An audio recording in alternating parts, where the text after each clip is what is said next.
Assalamualaikum warahmatullahi wabarakatuh. Perkenalkan, nama saya Hikmah, stambuk A321222065. Baik, di sini saya akan menjelaskan mata kuliah kriminologi yaitu dosen pengampu Dr. Hasrin SPD MPD.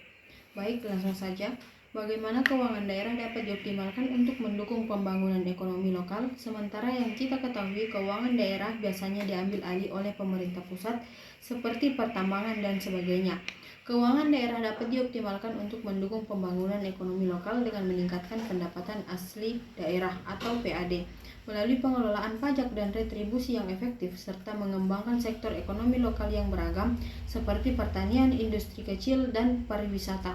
Selain itu, kerjasama dengan sektor swasta dan pengembangan infrastruktur dapat dasar juga penting untuk meningkatkan investasi dan kualitas hidup masyarakat. Dalam konteks pengelolaan sumber daya alam yang diambil alih oleh pemerintah pusat, seperti pertambangan, perlu dilakukan negosiasi untuk meningkatkan proporsi pendapatan daerah dan pengelolaan sumber daya alam yang berkelanjutan dengan memprioritaskan kepentingan masyarakat lokal. Dengan demikian, keuangan daerah dapat dioptimalkan untuk mendukung pembangunan ekonomi lokal yang berkelanjutan dan berkeadilan. Kemudian, apa dampak positif dan adanya kerjasama antar pemerintah daerah terhadap pembangunan daerah? Kerjasama antar pemerintah daerah dapat membawa dampak positif signifikan bagi pembangunan daerah, seperti meningkatkan efisiensi pengelolaan sumber daya, mengembangkan kapasitas pemerintah daerah, dan meningkatkan akses ke teknologi serta pasar yang lebih luas.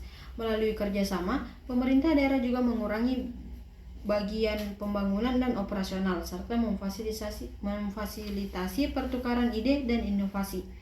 Hasilnya, kualitas hidup masyarakat dapat meningkatkan melalui peningkatan layanan publik dan infrastruktur yang lebih baik. Kemudian 3. Tata kelolaan seperti apa dan bagaimana caranya menjamin tata kelolaan baik bisa meningkatkan kepercayaan serta efektivitas pemerintah desa.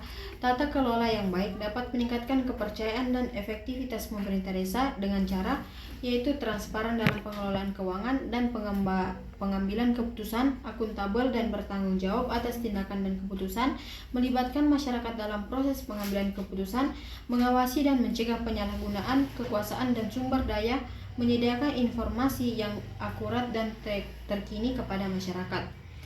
Dengan menerapkan prinsip-prinsip itu, pemerintah desa dapat meningkatkan efektivitas dalam mengelola pembangunan desa. Kemudian 4.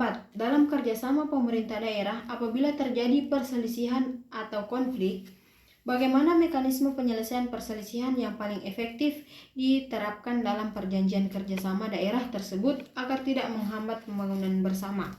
Mekanisme penyelesaian perselisihan dalam perjanjian kerjasama daerah dapat mencakup mediasi, arbitrase, atau komite penyelesaian perselisihan.